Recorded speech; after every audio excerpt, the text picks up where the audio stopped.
আবু সাঈদের প্রসারিত দুই হাত যেন এক অলঙ্ঘনীয় পর্বত। কোনো বর্গীর সাধ্য নেই যেটা অতিক্রম করে বাংলাদেশের মানুষকে স্পর্শ করতে পারে।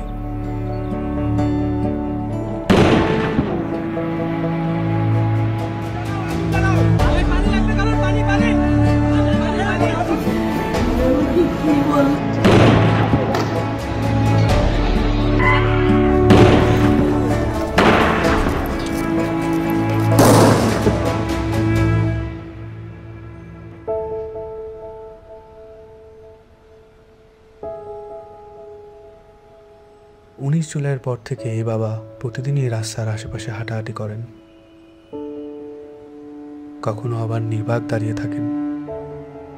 উনি সামনের দিকে তাকিয়ে থাকেন, কিন্তু আসলে কোনো দিকেই তাকান না।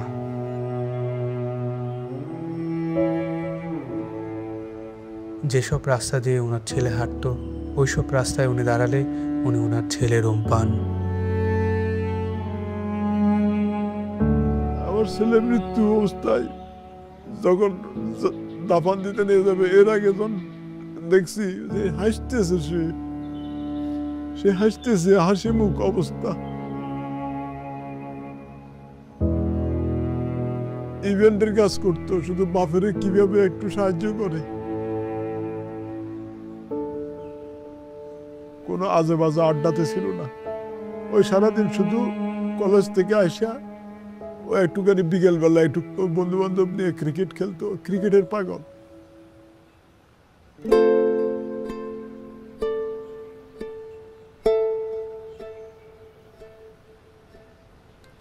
যে আমার পায়ের পাতা আছে এরকম একটা অনুভূতি হতো, কিন্তু আমি যখন হাত দিতাম তখন থেকে আমার পায়ের পাতা নেই, এরকম একটা প্রচুর অনুভূতি হতো। আমি অনেক কান্না করতাম। এই ব্যথার চেয়ে আমার ওই অনুভূতিগুলো আমার বেশি হতো, যে আমার পা আছে, আমি যখন হাত দিই তখন থেকে আমার পা নাই।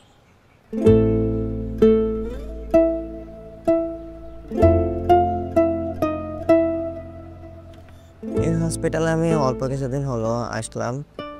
পা দিয়ে নতুনভাবে হাঁটা শিখতে আসছি, মানে ছোটকালে যেভাবে হাঁটা শিখেছে মা, ওই রকমের এখানেও হাঁটা শিখাচ্ছে আর কি।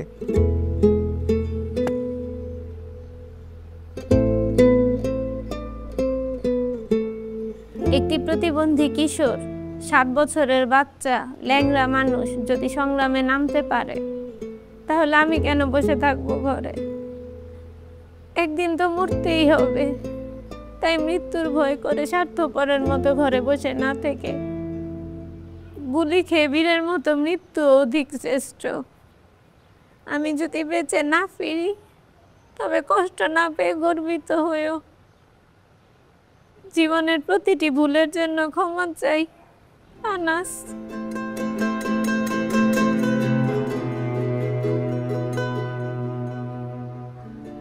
আমার সন্তানের বুকে গুলি লাগছে, আর ছিদ্রটা হয়েছে আমার কলিজায়। আল্লাহ পাক যতদিন আমাকে হায়াত দিছে, আমি এই হাহাকার নিয়ে বেঁচে থাকবো।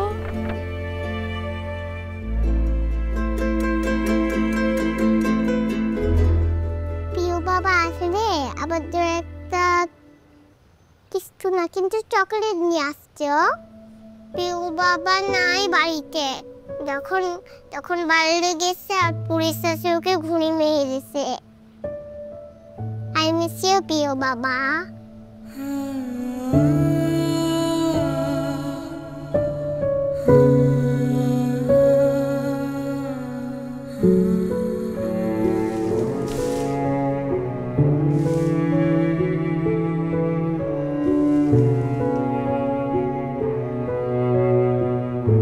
এখন চেম্বারের মধ্যে বক্তব্য দিছিল যে আমরা কোনো সরকার বিরোধী আন্দোলন নয়, আমরা নিজের অধিকার আদায়ের জন্য বলে বলা খাওয়ার পরে পমেল বড়ুয়া ওই ছাত্রলীগের লিডার আসছিল, তাই সেই গলা চিপি ধরছিল, গাল মুখত থাপড় মারছে।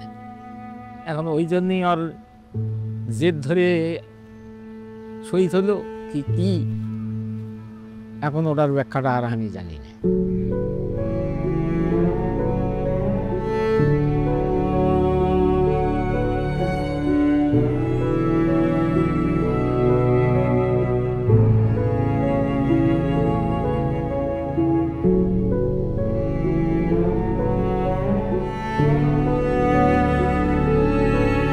ঘুমের সময় মায়ের দুধ খাইয়া ঘুমায়, সেই ঘুমটা ঘুমাইতে পারে না, তখন আবার এটা পাইয়া পাই করে উলট ফ্লট করে ঘুমে লেগে আবার উঠে খুলে লই।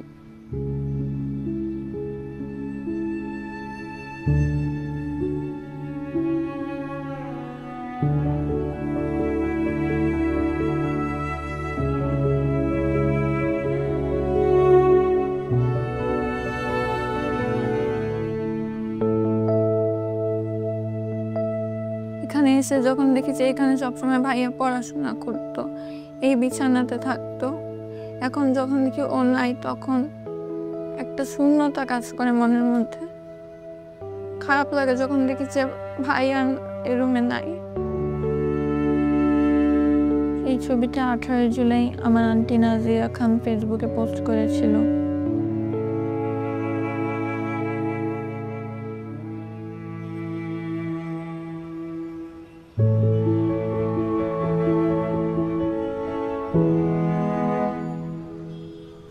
আজ কতদিন আমার ছেলে আমার মা কয়, আমার মাও কয় না, আমার বুক হয় না, কয় না আমার বাপ বেড়ে দে। আমার সন্তানরা যারা যেভাবে মারছে আল্লাহ তাদের বিচার করুক। আমি সরকারের কাছেও বিচার চাই, জনগণের কাছেও বিচার চাই।